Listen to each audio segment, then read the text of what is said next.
கந்தர் மலை நோய்களை தீர்க்கும் மலையாக அமைந்துள்ளது. குன்றிருக்கும் இடமெல்லாம் குமரன் இருப்பான் என்பார்கள்.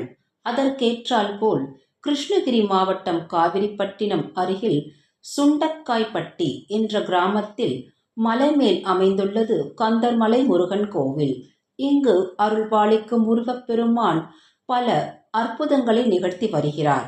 இந்த கந்தர் மலையில் இன்றளவும் சித்தர்கள் வாழ்ந்து வருவதாக கூறப்படுகிறது. ஒரு முறை முருகனோடு வள்ளி தேவி வனத்தில் இருந்தார். அப்போது வள்ளி தேவிக்கு திடீரென்று விக்கல் ஏற்பட்டது. நீண்ட நேரமாகியும் விக்கல் நிற்காததால் அதை நிறுத்த ஏதாவது வழி சொல்லும்படி வள்ளி தேவி முருகப்பெருமானிடம் வேண்டினாள். உடனே முருகப்பெருமான் எந்த குளத்தில் சூரிய ஒளியும் சந்திர ஒளியும் படவில்லையோ அந்த குளத்தில் இருந்து நீர் எடுத்து பருகினால் உடனே விக்கல் நின்றுவிடும் என்று கூறினார்.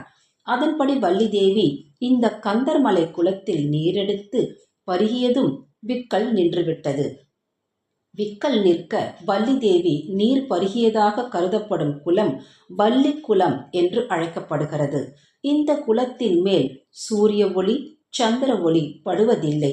இந்த குளத்துக்கு நீரை எடுத்து பருகினால் தீராத நோய்கள் அனைத்தும் தீர்த்துவிடும்.